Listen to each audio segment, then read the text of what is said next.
So there's a show on Netflix called The Sinner. It's like 2 parts, I guess. There's 2 seasons, sorry. Parts, seasons. Netflix is kind of the same thing sometimes. But the first season focuses on Cora. It's 8 episodes. It's about 40 to 50 minutes per episode, so just about under an hour. It is TVMA, just letting you know. It focuses on the first season. Sorry, I haven't seen the second season yet. The first season, Leone, focuses on Cora, who is just like a regular mom, married, just like an average person. And one day she just kind of snaps at the beach and ends up killing someone. And the vast majority of the show focuses on why she did it, like what was the motive. Okay. Lay down. Nay. Nay, nay. Go lay down. Go. Sit. Think of baby. She's had her medicine. Just won't sit still. Medicine works. She's not moving around a whole bunch, but she moves around a whole bunch. So then she starts hacking. Anyway, so it focuses on Cora. She's a regular mom. She ends up killing someone, and the rest of the show is basically what the motive was for it, because it was yeah. And sit. Thank you. It's actually pretty interesting. A lot of the time there's like a bug or something on my ceiling, so I'm like, what are you doing? I'm afraid of bugs. So it's focused on why she did it, and I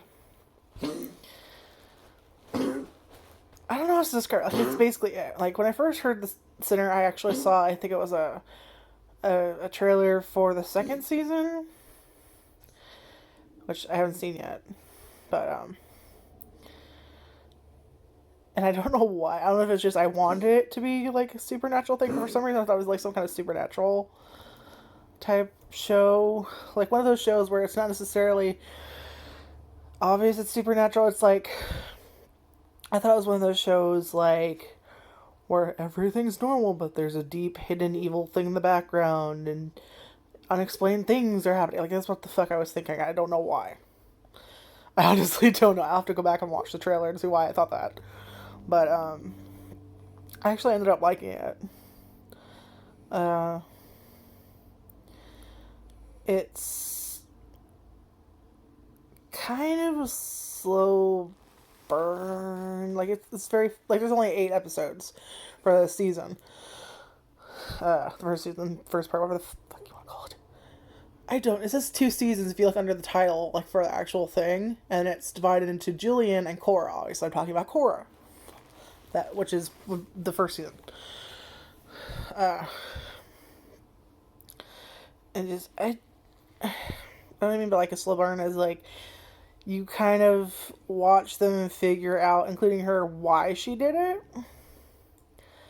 And by the end of it, I thought it was going to be like, oh, this is why, this is why, this is why. And this is what happened, this is what happened, and being wrong. And I was like, oh, wait, I thought it was this, but it wasn't this. And, and it's just kind of fun watching them put it together. Because I kept assuming so many things that I'd seen in like other shows. I'm like, oh, it's probably this. Or it's probably that. And it turns out it was not this. It was not that. And when I go into like the spoiler section, I'll kind of say why I thought, it was going to be this or that. So that's me trying not to spoil it. But it's actually kind of fascinating to watch them try and figure out why she's doing it. To her, to kind of start going through information and memories, and I suppose a little bit by saying memories. But like it's actually kind of fascinating. Because dumb as it sounds, it's like a puzzle. And they're all fucking there. All the puzzle pieces are there. It's just, she doesn't remember where all the fuck the pieces are, or Like, it just, I know you have to watch it. Um, I don't know what else to say. Just like I thought it was pretty good. Some things you need to watch out for. Obviously, it's TVMA, so expect some violence. There's some drug dealing. There are sex scenes. God, there are too many sex scenes, really. Um, like an awkward amount. There is some incest in there. If you don't know what incest is, family members and sex. Let's put it that way. So I wasn't expecting that,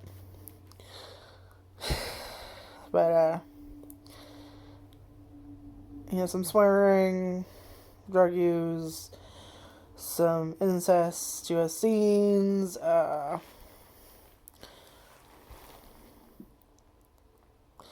of some abuse. Yeah.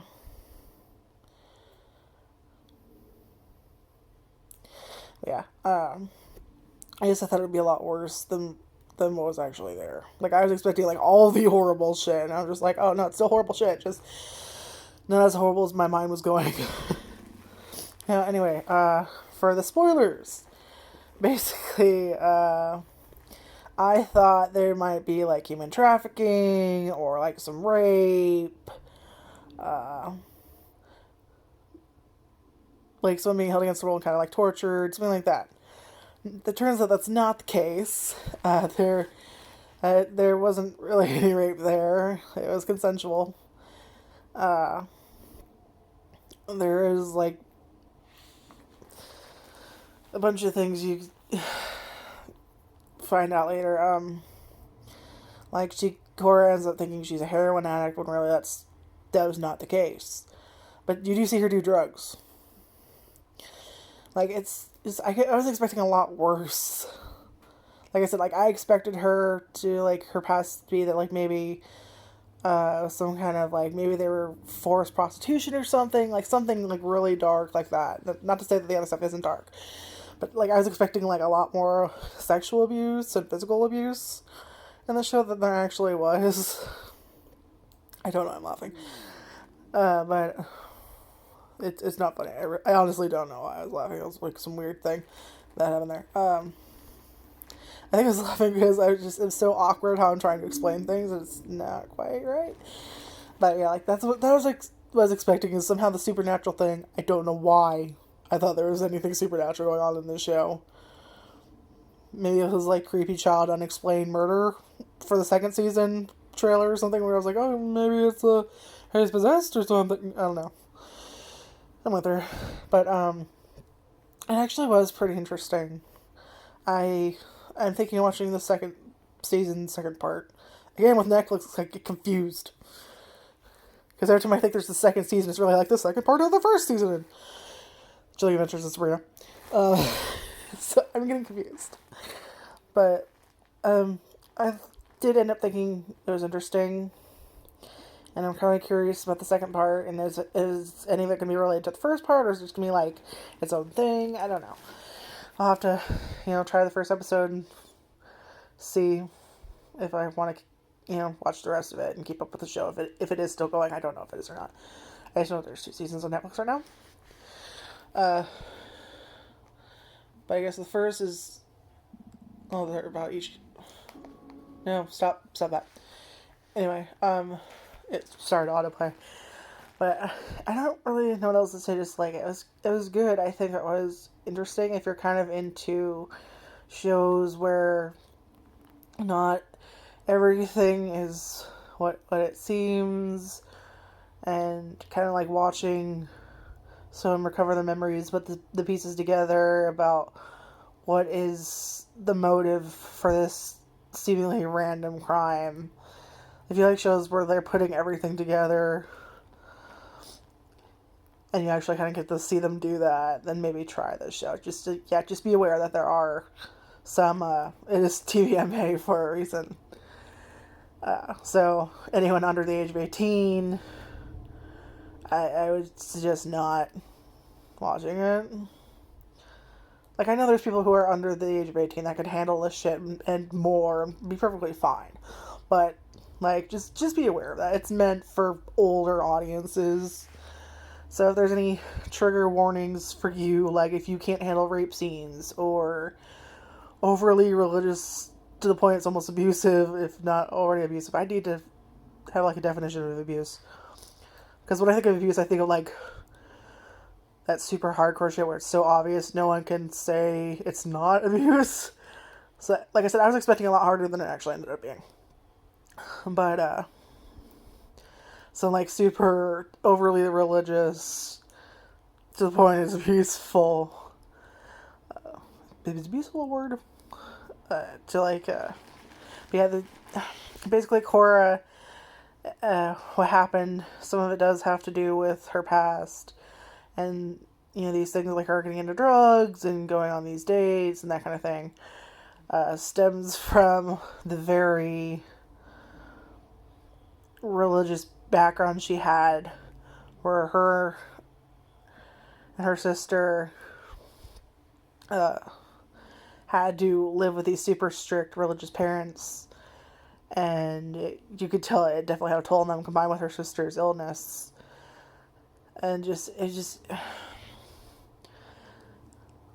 like a lot of the stuff they say, it links to other stuff. Like she goes under like hypnosis to try and figure out what the fuck these memories are, and all like a lot of things blend together. It's odd but interesting, and just it wasn't what I thought, but I enjoyed watching it. But yeah, just if you are the type to get triggered by those kind of things, I would stay away from it. And even if you're not like triggered by anything, just be prepared for a lot of awkward sex scenes. Like very, very awkward. They just feel like they're there for no reason. The thing that kind of describes everything now, where it has that sex scene and everything. And if it's not sex scene, it's fan service. And this one, it's a bunch of sex scenes. I don't know. Like I said, I haven't seen the second season. I don't know if anything that was in the first season is going to go over to the second season and more things will be explained. I don't know. Like, there's this one relationship between, like, what was he, the detective Ambrose or whatever, and this other waitress chick, and like, they kind of hook up in this weird, I want to say like a dominatrix kind of thing, but I don't think it's quite right. But she like steps on his hand and he gets off from it. I don't know what to call it. I want to say dominatrix, but I don't think that's the right thing either. It's very weird. Just this random sex things kind of thrown in there, and I don't know if it's just to show that like everyone has sin or something. I don't know. But anyway, I'm rambling. This could have been like 8 minutes long, but I kept going, so sorry about that. But you should be used to it by now if you've watched my videos. I completely missed the stop button. God damn it, again.